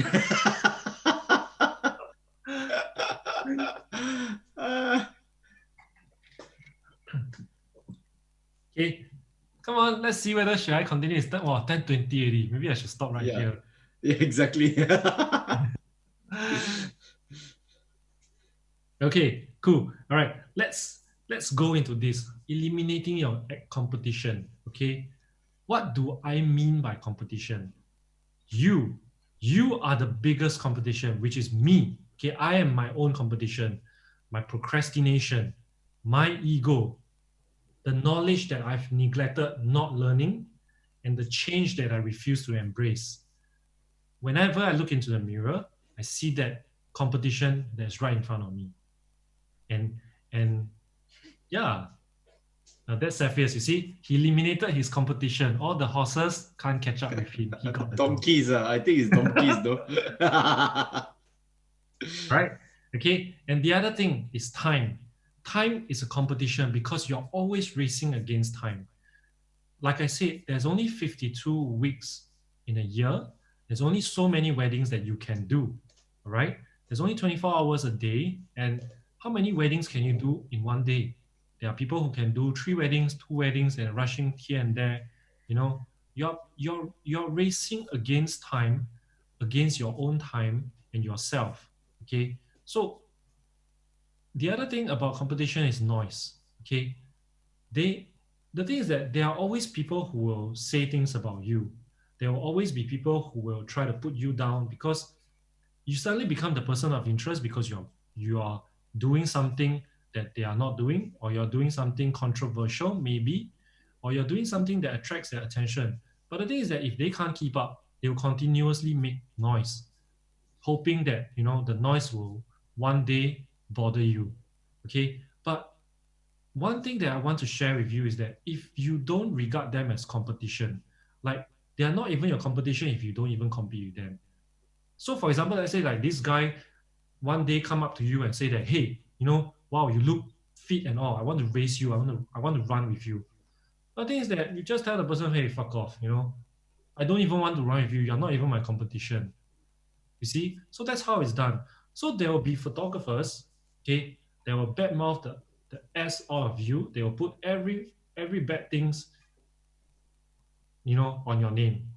There are people like that, okay? There are people that will say anything just to, create rumors or whatnot because they think they know you well enough, but they don't. It is in every aspect of life, office politics, industry politics, everything. But the thing is that you have to learn to shut off the noises and dedicate the time that you want to improve your craft and to spend the time on your clients and yourself and your families and friends. And then at the same time, look at yourself into the mirror and tell yourself, hey, where do I want to go? Where do I see myself end up at? Do I want to be the unicorn, or do I want to be that last resort? Or do I just I'm happy just being at fair price, right? So this leads up to that progress, of a photographer or any business in a sense. It can be any business. It doesn't have to be photographer. Okay. Now, why are we doing this? Raw has been around for 3 years. Okay. We are always believing that it's community over competition, because seriously, there's no competition if you disregard competition. I've long ago disregard my competitors in the industry for wedding because there was this other photographer, very popular photographer, who said, like always regarded me as a competition. But one day, in fact, I called him and I said, hey dude, look, you're not my competitor because I don't care. Yeah, I only do 40 weddings a year, 45 max, and I'm always fully booked. So if I'm always fully booked And why don't you find someone else who undercuts you and change your target instead of making me your competitor? Because I'm not interested in competing with you. I said in exact those words. Yeah. You see, it's all about perspective. Coming from the perspective of shooting Singapore and making Singapore look good. And then eliminating your competition by disregarding competition and only spending the time that you have to develop yourself and your business, and also to give love to yourself and the people around you. I think time will be better spent that way. Because the more fixated you are on your competitors, you are actually wasting time because they are always ahead of you. And this is something that I didn't learn from the very start. I only learned this much later in my career as I mature. Yeah. So, and therefore, this is what the reason why Raw is about and why I'm sharing this so openly with everyone here. Yeah. To create a healthy working environment with like-minded people with the same attitude. You can refer clients to one another, even photographers. I have a group with multiple photographers, videographers, makeup artists. We will engage each other on social media. We will help each other, refer jobs and things like that. We support each other during bad times like this, and we make each other laugh and we hang out. I always host parties whenever I can in my studio, and it's something that brings people together. And you win some, you lose some. You don't have to always win everything. It will never be enough because I don't have enough time, right? So that's how you eliminate your competitors. For those who are not expecting this, I'm so sorry. Yeah, you got baited. Yes. Yeah. Okay, so storytelling. Okay, this is about actual day, wedding days. Okay, now I put this at last because this is also one thing that is the easiest to get in, but I find that this is one of the hardest to master. Okay, pre-weddings, there's always redos. You can always edit the shit out of it, light the shit out of it, and make it look all good, and manipulation and things like that. But on an actual day, to understand an actual day and not feel stressed, and to go to a shoot being the most calm person in the room takes a lot of experience and also a lot of heart, because you need to listen to everybody. You need to be aware of everything that's happening around you and make sure that you calm yourself down. If you look at the reviews that I get on my social media, you go to Instagram, Antelope Studios, you just read the reviews and see. Everybody would say that Bryan is the calmest person that, like nothing will make him panic on. Yeah. So I think that also brings down to experience. Having seen everything and anything will make you someone, more calm. Right? Okay. And then every wedding is the same. But if you listen to me say that, okay, I'm going to be a very consistent photographer, then will I be okay? Will I still be in that NTUC fair price, area? When can I become unicorn level? All right. If you're consistently doing the same thing over and over again as the same photographer, I'm sorry to say, being consistent in this case may not actually work, because to be consistent means that you consistently improve yourself. And if you shoot weddings templated, everything looks the same and always the same. Your presets, I can honestly tell you, over a long period of time, you're screwed. If you follow trend all the way as well, you'll be screwed all over. Yeah. I think 4 years ago I was doing this darker scheme, and then after that I realized that everyone is doing it, and then for one moment I just decided to change with the advice of my partner Sherman. He told me, say that, hey, maybe guys, we should do something different. And then we did, and then suddenly our business just boom. Yeah, because we are one of the few rare who are doing a certain style right now. Okay, so if we notice that people are trying to do what we are doing, the next moment I'll switch and I'll do something else. Yeah, I'll always be the one that innovate and evolve. Yeah, so um, so it's very important as well, like an actual day photographer, wedding day photographer, with a given access to you, tell a story that belongs to the client. Don't always create something that belongs to you as a photographer, because first you're human, then a photographer. So be a human, create something, a story that belongs entirely to the client, their love story. All right. Okay, what is a good portfolio? Okay, I'm going to rush this through a bit because it's about 10:30. Okay, a good portfolio is not entirely how amazing you make one wedding look. One wedding is not your portfolio. Neither is 10% of that 500 images you shoot that becomes a good portfolio. A good portfolio means that in a large sample size, you are able to create, a very curated look that is consistent in quality, but gives variety in many, many ways. So in a wedding, for example, let's say I deliver 500 images on a full day, 10 hours, 9 to 10 hours. I would expect that the client will think at least 75% of the images are amazing and unique and not repeated. And this is not part of the group tables or the table shots or the group photos that people see. I want to see details. I want to see emotions, mood, everything. And if you look at this panel of images right here, this was all shot within a time frame of 1.5 hours. There are more that I can show you, but these are what I call variety of details, where you're capturing the essence of a wedding and not just capturing and documenting the process of the wedding. What you want is not just only the process of the wedding, but the essence of it as well, because that is the heart and soul of what makes the wedding pictures touching, and also the mood, and also the story. Anybody, any questions? You can ask. I can try to multitask, and then I'll catch up with you guys. Okay. Now, a very simple picture of just car. Okay. If a lot of photographers I have heard so many times over, I say that, hey, Singapore wedding, very boring. Once again, it's always Singapore weddings. Singapore is very boring. Singapore wedding is very boring. It's always the same thing over and over. But if you are the kind of photographer who always do things repeatedly, that's over and over again, then it will always be boring.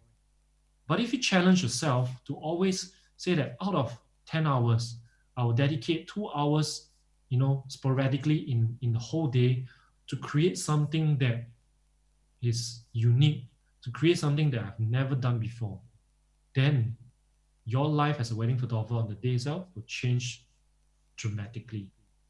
You will be able to see things in a different perspective, through the glass, reflections, action, catching things in the mid of action, details, shooting through mirrors, and things like that.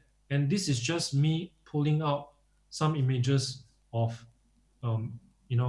that's related to a car. Yeah. And I have so much more to show you, but because time doesn't allow, I can't really show you so much. Yeah, but look at that, okay. And well, this is another photographer that I photographed, Lionel. Now he works with me. He's in our company. Before this, during his wedding, he's my client, a friend, not my partner at all. So I have the ability to capture, you see, like very different looks, but very consistent quality.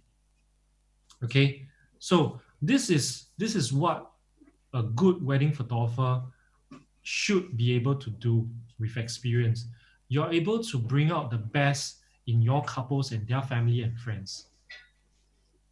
And when you create something that's so strong, it's only strong for the client, not for the world to see it, because to everyone else that's looking at it, it may look very, oh, these are very normal shots, fundamental and things like that. But if you really notice the nuance of the couple, and you ask and you know their story, and you know how they fell in love, you know what makes them laugh, you know what makes them cry, and you know how to manipulate their emotions in a way as a wedding photographer, boom, you will fly.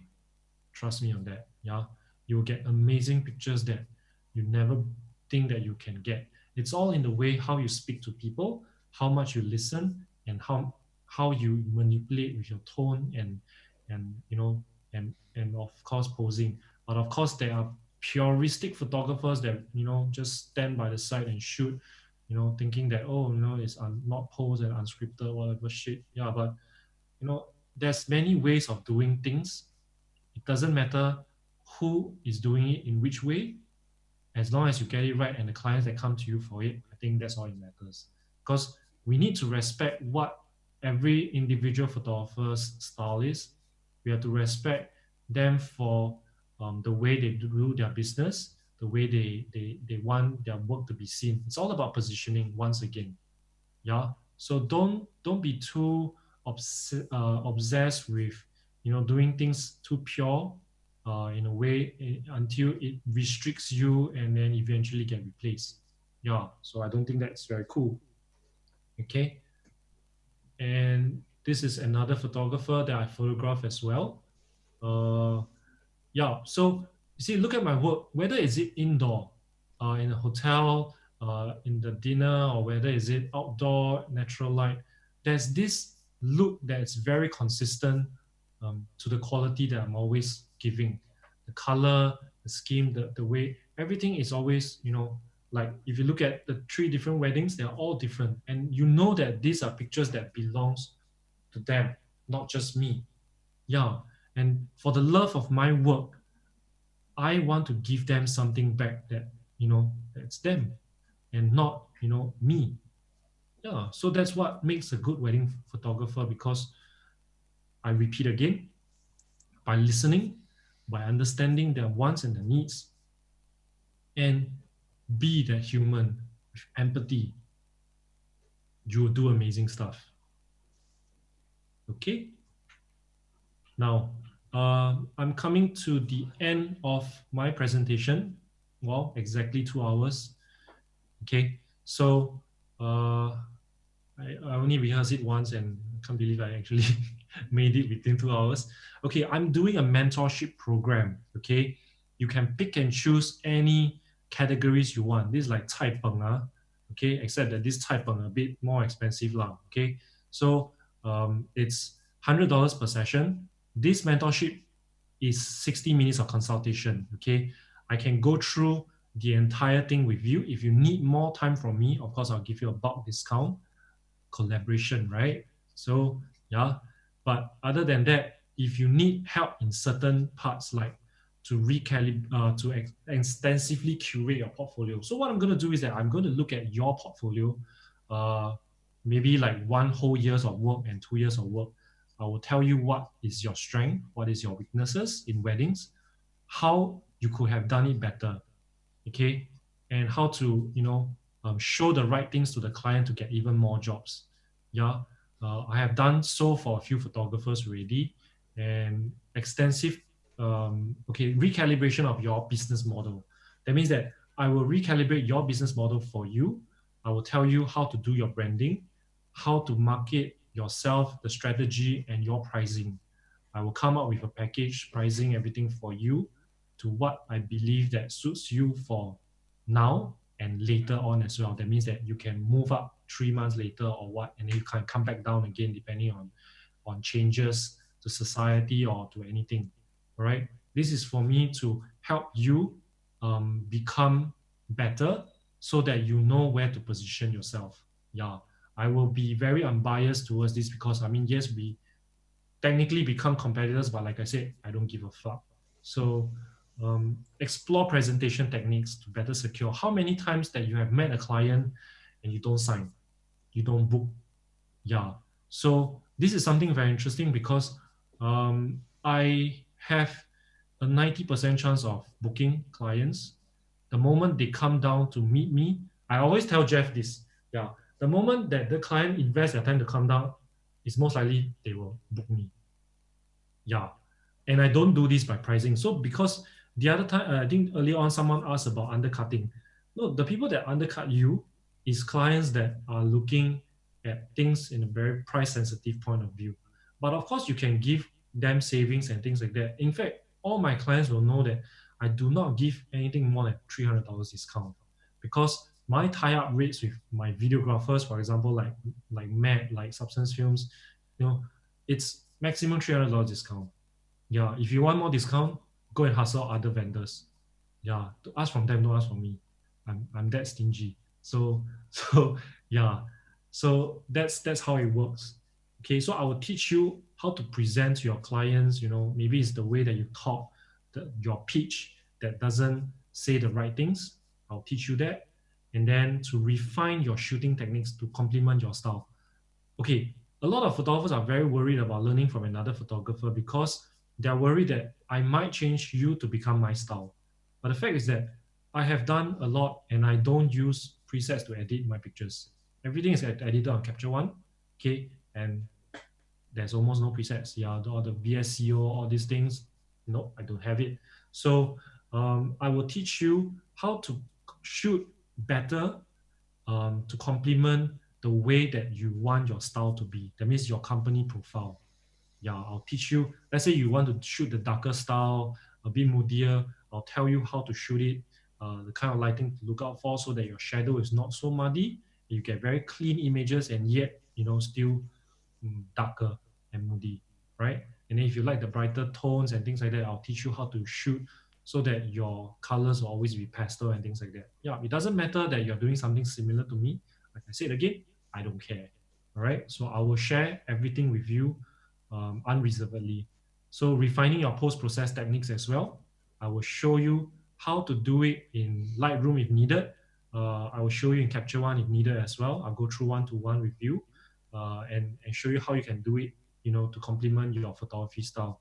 If you already have a preset that you still prefer to use, I have nothing against that. In fact, I will also help you to see how this preset will help you develop and make your images even better. All right. Now, the other thing is the communication techniques to potential clients. This is similar to explore presentation techniques, but this is more on, let's say like now we can't show much work. We have to talk on Zoom. In fact, when I meet clients these days, actually most of the time I don't talk about photography anymore. I don't show them my work anymore. They see my Instagram, they see my website, it's more than enough. So I only chat with them and then they decide whether they want or not. Yeah. And lastly is communication to clients during a shoot. That means that I will share with you on your images. That means I'll go through your images. I'll tell you, say that, okay, how would I have done this shot? For example, if let's say I want something that's very quiet, I'll tell you, say that, okay, maybe, use your voice, talk to the client in certain language, words to use to get them to react to you while you're still shooting concurrently. So how to get the bridesmaids to laugh and things like that without having to tell them, say that, hey, can you all do fake laugh for me? Because there was one videographer that crashed my scene while I'm trying to talk them into reacting to me, the action reaction. And he just said, hey, girls, why don't you all just fake laugh? Well, I walked away. I said that I'll come back and shoot later. You take over first. Yeah. So these are things that is very important to getting the everything right. Yeah. So each of these session can last more than an hour. So it depends on what you want. Let me know the budget. Can contact me directly, and then I'll cater something to you. And if it's quite extensive, I will work out something specially for you as well. Yeah. So, well, I guess Jeff, you can take over and share the raw. Cool. So in general, thanks. Hello. Where are you around? Okay, well, just disappeared everything. Okay. Thank you for a lovely session. I think you actually made it very, very detailed, and I think there's a lot of appreciation from the people who attended tonight's session. As everyone can see, it's about being that much better and that much more different, and taking it seriously as a business and not a hobby, right? Because the industry of wedding photography, as I see it, I know there are a lot of hobbyists doing it. to try to earn some side hustle money and so on and so forth. And then you can see the extent and of Bryan's professionalism and Bryan's effort putting into his craft, his practice, right? I always try to think of what I do as a practice.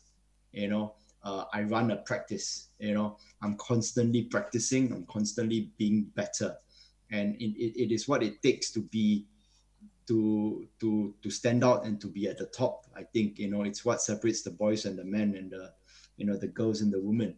So I think consider all these things greatly coming into this industry, so that you can be at that level to compete against the likes of Bryan and so on and so forth in whatever the genre it might be that you do, right? So in closing, right, Raw, again, we would like to say that we are a community. We are putting out things like this to better our industry. That's why we do what we do. So, week after week, session after session, we are getting a lot more interactions, a lot more people coming in, and we are very appreciative of that.